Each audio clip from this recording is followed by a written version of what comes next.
Bertemu kembali dua buah kampung di Kota Belud, Kampung Nahaba dan Kampung Tegudong dikenakan Perintah Kawalan Pergerakan diperketatkan PKPD. Berikutan ada 36 kes aktif yang dikesan di kawasan tersebut dan PKPD itu akan berkuatkuasa mulai hari ini dan melibatkan lebih 1,500 ataupun 1,740 penduduk di kedua-dua kawasan. Dan untuk bercakap mengenai perkara ini bersama di Thailand menerusi Skype ketika ini adalah Ahli Parlimen Kota Belud iaitu YB Isna Raisah Munirah Majlis. Assalamualaikum dan selamat pagi YB. Waalaikumsalam. YB, kalau kita lihat di dua kawasan kampung di Kota Belud ini dikenakan perintah PKPD adalah satu perkara yang perlu dilakukan, tetapi pastinya ada memberi kesan kepada penduduk. Apa daripada maklumat yang YB terima, apa kesan langsung yang terhadap penduduk di dua kawasan itu dan apakah kebimbangan utama penduduk di kampung berkenaan dan juga secara umumnya di Kota Belud dengan arahan PKPD ini? Kalau saya boleh sebut specifically tentang Kampung Nahaba dan Kampung Tegudong yang dikenakan PKPD bermula pada hari ini kan, yang melibatkan lebih 1,740 orang. Setakat ini terkawal, 568 sudah disaring dan didapati 36 daripada mereka adalah positif, tidak termasuk 7 yang sebenarnya yang hadir ke kampung ini untuk acara pengkebumian. Di kampung ini yang saya terima dan komplain yang setakat ini, ramai yang sebenarnya agak terkesan sebab lebih daripada separuh penduduk Kampung Nahaba dan Kampung Tegudong ini sebenarnya adalah petani. Jadi sekarang adalah musim menuai padi. Padi sudah masak, tetapi mereka tidak dapat melakukan penuaian sekarang ini akibat daripada pandemik. Ramai petani yang terkurung di rumah, yang kuarantin, dan termasuklah juga pengusaha jentera sebenarnya yang takut untuk masuk ke kawasan ini, menyebabkan perkara ini lebih sukarlah. Dan di Kampung Nahaba dan Tegudong ini juga ada juga mereka yang melakukan pelancongan secara kampung dan juga persendirian. YB, daripada kedua-dua aktiviti itu yang YB sebutkan tadi, pertanian dan juga pelancongan, kita tahu agak sukar untuk bergerak seperti sebelum ini, terutamanya dengan perintah PKPD ini. Jadi apa alternatif kepada mereka yang bekerja dalam kedua-dua sektor ini untuk mereka terus menyediakan makanan di atas meja untuk keluarga mereka? Setakat ini saya juga berhubung rapat dengan pejabat daerah, begitu juga dengan Hospital Kota Belud, pejabat kesihatan Kota Belud. Saya dimaklumkan semua keluarga yang terlibat, 172 rumah di Kampung Nahaba dan 71 di Kampung Tegudong telah pun diberi bantuan makanan lebih awal lah sebelum PKPD ini dilaksanakan. Dan juga saya minta jugalah pihak berkuasa tempatan seperti di Kota Belud kita ada Ayada dan juga pertanian, mudah-mudahan dapat memberi juga mungkin bantuan kepada para petani. Memang ini adalah rasanya sekarang ini semua orang susah ya semasa pandemik ini, dan apalagi petani yang sekarang ini musim padi yang sepatutnya dituai untuk hasil tetapi terpaksa berada di rumah akibat PKPD ini.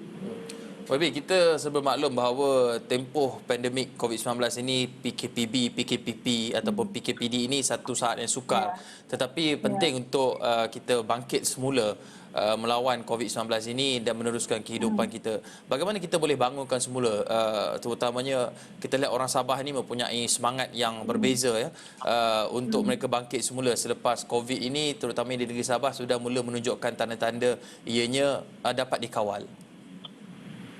Alhamdulillah setakat ini saya kira mungkin kita lihat pun perkembangan itu makin lama makin baik, tetapi personally saya rasa soalan ini agak sensitif dan saya tidak boleh bercakap bagi pihak semua orang kerana yang terkesan ini mungkin pada pendapat saya adalah bergantung kepada individu itu sendiri.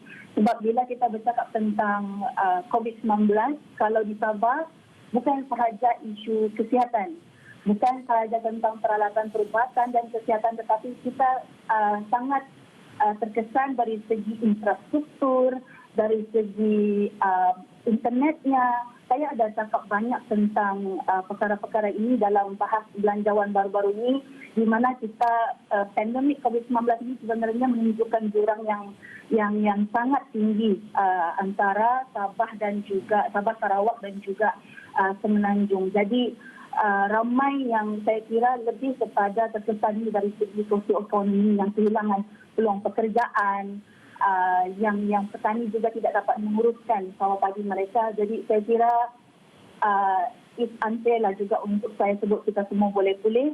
Tetapi insya-Allah saya kira ini is about taking one step at a time. InsyaAllah kalau mudah-mudahan kita akan tambah lebih baik dalam masa-masa akan datang. Dan juga saya sebenarnya ingin ambil kesempatan ini untuk mengucapkan terima kasih kepada semua yang membantu dari baik daripada individu dan juga NGO, baik daripada dalam Sabah dan juga Semenanjung yang datang membantu orang-orang kita di Sabah. Semangat rakyat untuk bersama-sama membantu sesama mereka dan juga bangkit itu juga satu yang perlu dikagumi, tetapi kita tidak boleh nafikan bahawa iltizam politik untuk memperbaiki keadaan juga sangat penting. Ringkasnya YB, kita tahu COVID-19 ini telah membuka mata terhadap banyak perkara. Pada pandangan YB, secara ringkasnya, apakah perkara yang benar-benar diperlukan bukan saja di Kota Belud tapi seluruh Sabah agar kita di masa hadapan tidak lagi berhadapan dengan situasi seperti ini ataupun masalah seperti infrastruktur dan sebagainya? Saya kira hari itu saya pun bercakap tentang kedua perkara yang sama. Kita kena selesaikan isu kesihatan, kita kena selesaikan isu peluang pekerjaan. Bila kita selesaikan benda ini secara perlahan-lahan dan benda-benda lain kita akan dapat selesaikan mengikut selepas itu. Sebab biasanya bila kita bersebut tentang pandemik COVID-19 ini, peluang pekerjaan memang terkesan sekali dan itu adalah punca pendapatan penduduk kampung kan, terutamanya mereka yang di luar bandar. Jadi saya harap pandangan semua daripada contoh kalau saya sebut tentang perbahasan belanjawan juga yang telah pun diutarakan oleh kebanyakan MP dan terutamanya daripada Sabah dan Sarawak, harap juga diberi peluang dan juga harap diberi keutamaan. Kerana inilah yang akan sebenarnya merubah kepada situasi kita di masa akan datang. Terima kasih YB Isna Raisah Munirah Majlis, Ahli Parlimen Kota Belud, bercakap mengenai realiti khususnya di negeri di Kota Belud dan juga amnya di Sabah apabila dua kawasan di Kota Belud iaitu di Kampung Nahabah dan juga Kampung Tegudong dikenakan perintah kawalan pergerakan diperketatkan PKPD. Terima kasih YB di atas perkongsian itu tadi. Kita akan berhenti rehat seketika, kembali selepas ini.